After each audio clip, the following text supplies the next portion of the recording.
It's so great to have all of you here. It's great to see people doing the work. What are we talking about? Crisis as a gift. Crisis as a gift, yes. And I think it's been part of our lives for a good 50 years. We've seen plane crashes and earthquakes and volcanoes and bus crashes, and I mean, we've seen a lot in over 85 countries. Well, you can't have lived a life without having many crises, not one or two, but many. So everybody has skills. I think it's just that when you're in that crisis, it's hard to remember that you have those skills. Your way of meditating and sitting there and remembering that you've done this before, and you need to connect somehow, it sounds, with yourself and with somebody else perhaps. If you can put your head around crisis as a gift, it can change your whole life. The title of what we wanted to talk about is Sharp Turns and Big Turnings. Each of you is a founder. You founded an organization. That's risk. Is risk-taking natural for you? Is it hard for you? And how do you take those risks and encourage others to do? I've been born a risk taker, but I think it gets harder as you get older. As even though we can glean beautiful experiences from failures, it also creates more and more caution in how we approach things. And I think that for Indigenous peoples now, this question is kind of triggering. Because oftentimes we're told that the solutions cannot be afforded for our communities because it's too risky. It's not worth the investment. There's not enough return. Being brown and a land rights defender right now in this time and age is one of the most dangerous things you can do. There's actually an Ohio State study out there that says that if you're an entrepreneur and you have a child, then your child is 3 times more likely to be an entrepreneur themselves, because they see it's possible. My mom, the immigrant who worked 3 jobs just to make it with 3 kids, she's the reason why I thought it might be possible to do this work. There are 2 kinds of entrepreneurs. There are the people who tend to be pretty highly educated and wealthy and have the safety nets to risk it all and be an entrepreneur. And then there are the people who have nothing to lose because they have scarcity. And they have no other option than to be an entrepreneur. And so when I think about my mom, she's an immigrant who had nothing left to lose. I don't look forward to failing. I don't look forward to stumbling and not doing something right. But it became something that I guess you become comfortable with over time. There's always some beautiful gift after failing, if you're willing to open your eyes and see that gift and learn from it. Each of you you're taking on giants in terms of systems. Where do you get the courage to take on the big? For me, it's not something from within. I find it from other people. I almost gave up on my dream of wine to water when I came home from Sudan. And I would have quit, hands down, and gone back to being a bartender had I not met my wife. I think courage often means just acting in spite of the fear as opposed to ignoring it. So when you work on climate change like I do, it feels like there's an imperative to share information because the problem is so massive, and the only way we solve climate change is if we share those lessons. I think the conversation starts in vulnerability and saying, I don't have all the answers. It takes money, it takes $1 to make $1, and it's expensive to be poor. And so I haven't figured that out, but we're partnering with amazing people like Revision Energy, who are doing incredible things with community engagement, and we're trying to figure it out together. And so I think it starts with that vulnerability. This country has become incredibly phobic about immigrants and Indigenous people. How do we heal that gap where so many people are afraid of you? A lot of the hurt that's coming and pointing the fingers comes from a lot of people that look just like me and talk just like me. If I could throw every one of my family members, every one of my friends, and I think that's the beauty of Grand Circle, is that you offer the opportunity to people that may not have seen the world and experienced other cultures to get outside of themselves and the culture that they only know, so that they can break down those barriers. If they just had time, one meal even, all of it would change. Democracy is not just the triumph of the loudest majority. Democracy is not just majority rule. Democracy means coexisting with people you find intolerable. Love is what changes our mind. And now sociologists say that we are moving to be closer to people who think like us.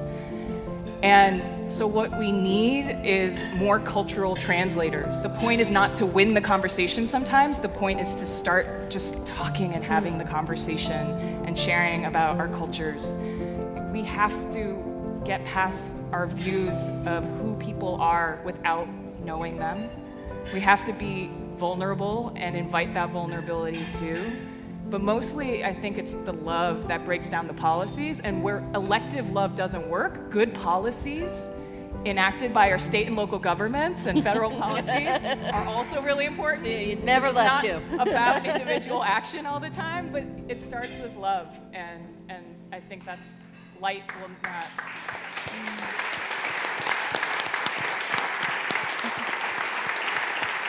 Okay, sing. We're gonna sing. When the night, keep going, has come and the land is dark and the moon is the only light we'll see. Pretty good. No, I won't be afraid. Oh, I won't be afraid, just as long as you stand by. We believe one of the most important things we can do at Alnoba is to develop and honor daring women leaders. It is especially fitting that we present the first of these awards, the Moment of Truth, to Krista Big Canoe. Truth is the purest gift of love. Truth is the ultimate trust-building tool. Indigenous women experience violence at an alarming rate. Their disappearance and murders are horrific acts we must acknowledge and we must hear. When you choose to hear those lived experiences as truth, you choose to become part of the solution. So I'm really pleased to present the CEO of Environmental Responsibility to Rebecca Hamilton and Emily Schwerin-White. So Emily Schwerin-White and Rebecca Hamilton are second generation co-CEOs of WS Badger and Company. Our parents started Badger 26 years ago, I think, this October. And they created a mission-based business that had environmental responsibility as one of the core principles. And it impacts our decisions that we make every day. As a business that relies on agriculture for all of our products, we hope to continue to work with regenerative agriculture and have that be part of this vision to create a healthier world and part of our goal to reach net zero by 2030 and be part of fighting climate change. And so we're really appreciative of this honor of this award today, and wonderful to be here with everyone today.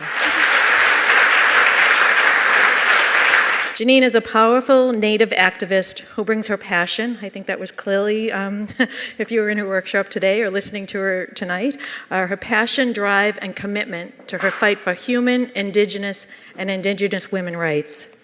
She is the co-founder and CEO of Sixth World Solutions, which works with Navajo communities to develop projects, programs, and policies that promote sustainability, environmental justice, and self-governance. I hope also that this is just the first step in everyone in this room recognizing the contribution, particularly of Indigenous women, to our shared liberation, our freedom, and the fights that need to take place and that need to take root across our entire country and across our entire globe. Because those women are risking everything. And those Indigenous women are our truest and our most strongest warriors. And I'm so honored to be able to take a place beside them, but I'm not the only one. And my success is dependent on that sisterhood, on that ability for us to recognize the warriorism in each other, the potential to becoming a warrior, and in seeding and nurturing that passion for our shared destiny. So we created the Moral Courage Award to provide some recognition to those leaders who dare to do the difficult and seemingly impossible.